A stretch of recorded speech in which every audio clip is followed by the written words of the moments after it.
Moçada bonita do YouTube, bem-vindos ao canal Geografácil. Neste conteúdo, veremos os tipos de fontes energéticas utilizadas pelos países do mundo, bem como as suas vantagens e desvantagens. Então vamos iniciar pelos combustíveis não renováveis ou fósseis. Os combustíveis fósseis eles são renováveis sim, entretanto, somente na escala geológica, ou seja, em milhões de anos. E para o capitalismo, tempo é dinheiro. E por isso são considerados não renováveis. Considerados não renováveis devido ao seu tempo de formação ser em escala geológica, ou seja, em milhões de anos, os combustíveis não renováveis, na verdade, eles são renováveis. Então vamos falar do carvão mineral, que foi o primeiro combustível fóssil utilizado nas indústrias. O carvão mineral é o mais abundante dos combustíveis fósseis não renováveis, principalmente no hemisfério norte, que foi palco de inúmeros depósitos de florestas. Estas florestas foram soterradas ao longo de milhões de anos. E aí, a decomposição deste material gerou o carvão mineral. O carvão mineral foi o combustível da primeira revolução industrial, nos fornos da siderurgia e da metalurgia, especialmente. Esta fonte energética substitui o petróleo em épocas de crise deste óleo.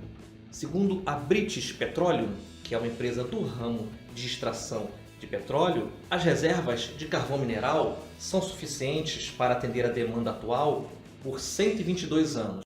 Entretanto, a do petróleo para somente 42 anos, considerado os níveis atuais de consumo.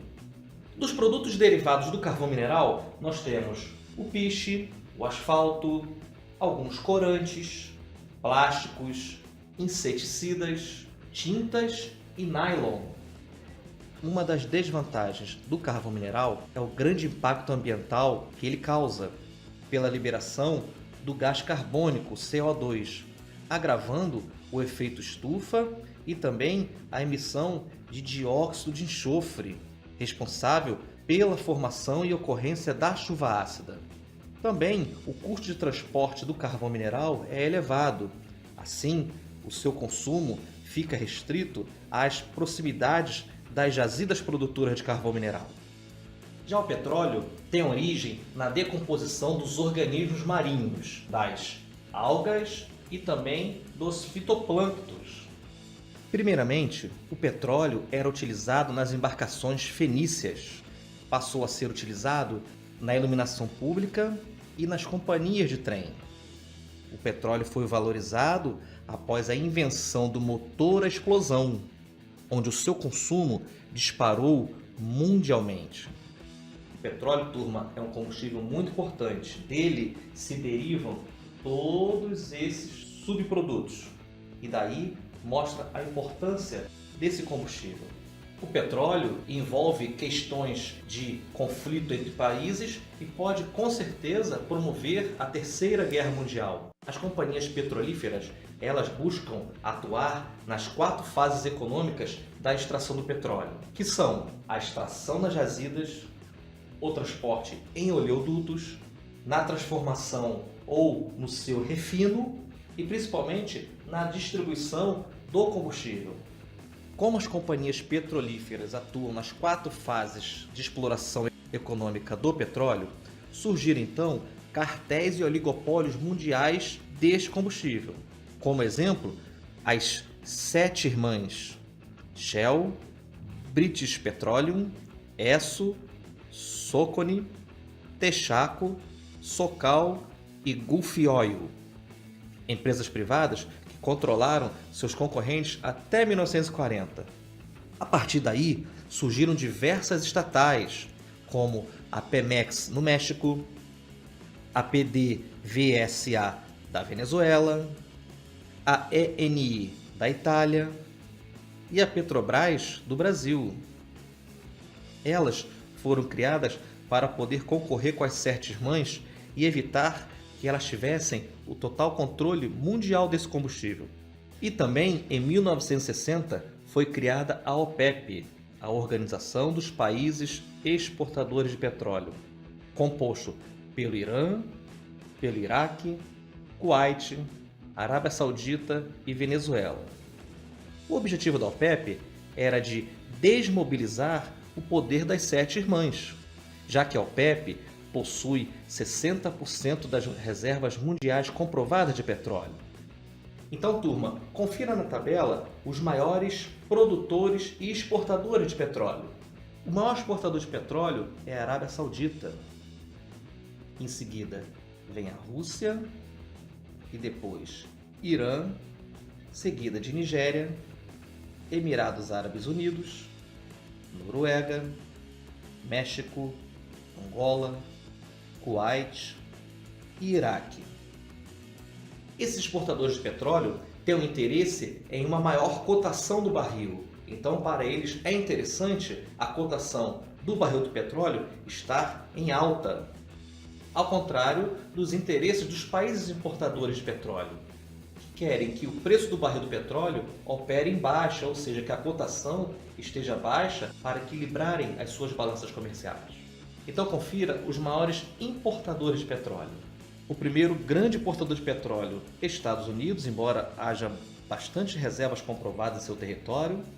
O Japão, seguido da China, depois Índia, Coreia do Sul, Alemanha, Itália, França, Espanha e Holanda. O terceiro combustível fóssil é o gás natural, também não renovável, porque ele vai derivar também das jazidas petrolíferas. Pode também ocorrer em depósitos exclusivos, ou seja, sem existência de petróleo. O gás natural, dos três, é o que menos polui e o seu consumo tem aumentado nos últimos anos. O gás natural é utilizado bastante nas termoelétricas, máquinas e alto-fornos industriais. Também em motores de veículos, fogões e no aquecimento doméstico nos países das zonas polares. Uma das grandes desvantagens do gás natural é que, por ser altamente inflamável, ou seja, pega fogo com facilidade, ele pode provocar queimadas, incêndios, explosões e asfixia nos seres humanos em lugares com pouco oxigênio. Agora vamos falar das fontes energéticas renováveis. Tem primeiramente a hidroeletricidade, que é a geração de energia pelas águas. A geração de energia elétrica pela hidroeletricidade é formada por meio dos fluxos hídricos fluviais de rios. Constroem-se barragens que armazenem quantidade de água capaz de movimentar a turbina da hidrelétrica. Os 10 maiores produtores mundiais de energia hidrelétrica são China, Brasil, Canadá, Estados Unidos, Rússia, Noruega, Índia, Japão, Venezuela e Suécia. Bom, então vamos observar os aspectos positivos da geração de energia hidrelétrica.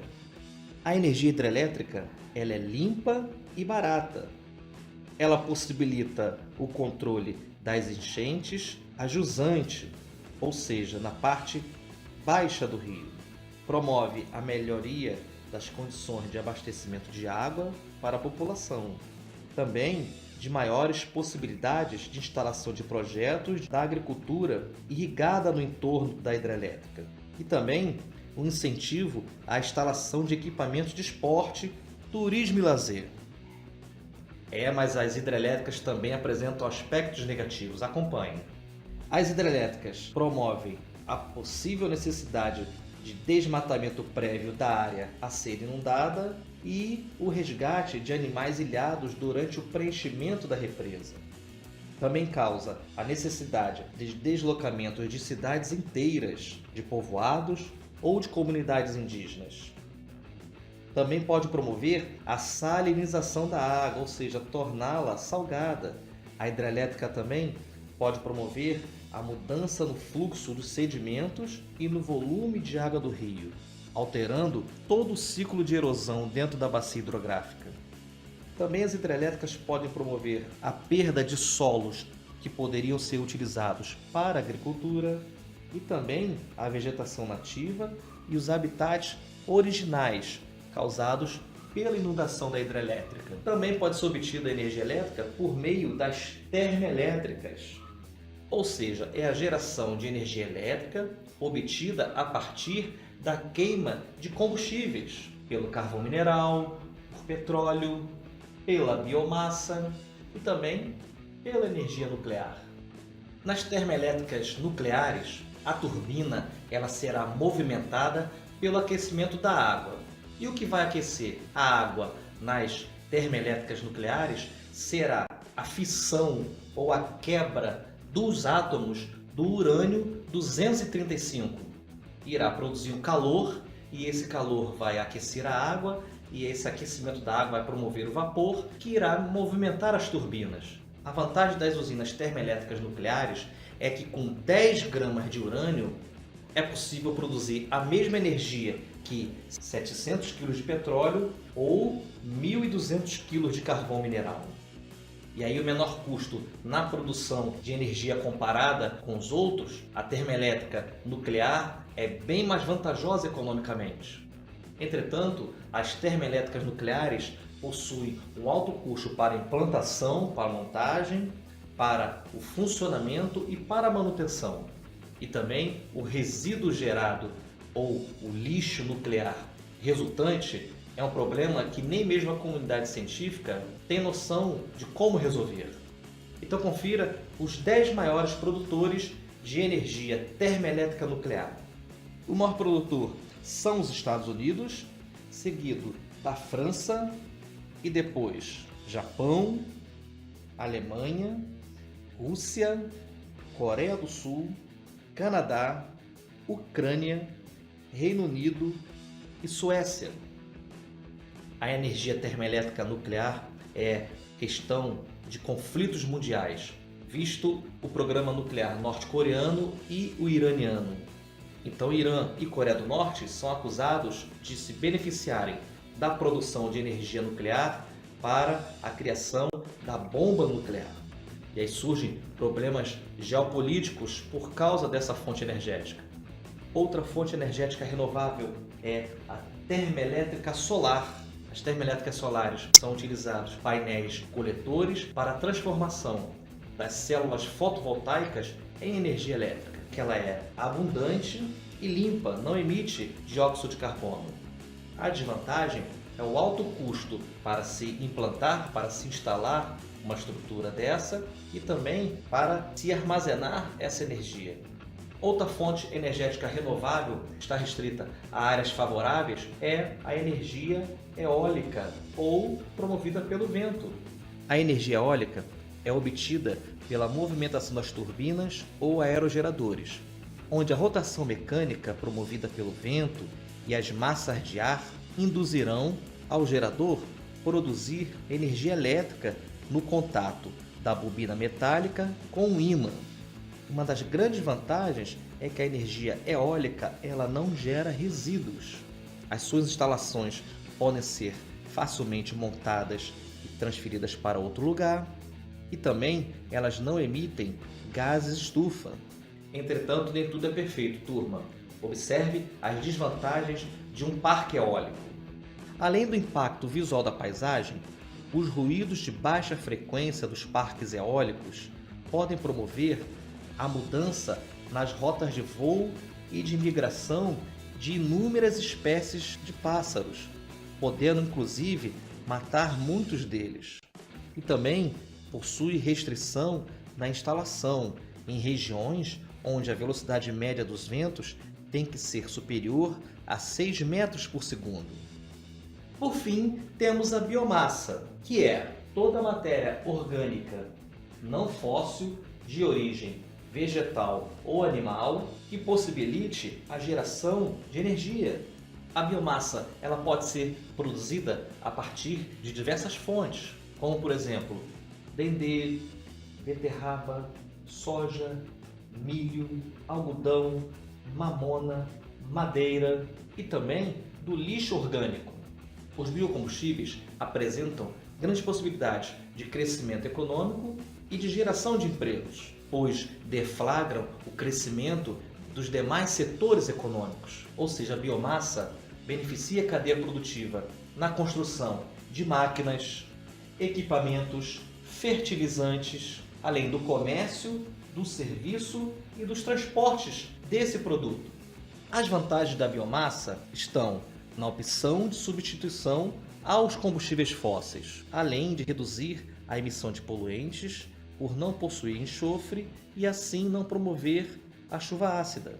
Entretanto, como desvantagem, a biomassa apresenta as seguintes características: o desmatamento, como por exemplo no desmatamento no Sudeste Asiático causado pela palma, e também pode causar a inflação dos alimentos, uma vez que esses alimentos, ao invés de servirem para o consumo humano, eles podem virar simplesmente combustíveis. E aí você vai ter a escassez do alimento e, consequentemente, um aumento na demanda, na procura pelo alimento, só que a diminuição da oferta e a tendência é o aumento do preço. E aí a biomassa, ela pode agravar, inclusive, a questão da fome no mundo. Tomara que esse conteúdo possa ter sido muito útil aos teus estudos. Acredito que a sua dedicação vai lhe trazer bons resultados. Não deixe também de conferir as outras aulas do conteúdo de Geografia, que eu acredito que lhe serão muito úteis. Não esqueça de acreditar sempre e de principalmente obedecer o pai e obedecer a mãe. E é o que deseja o canal Geografácil, todo sucesso nos seus estudos.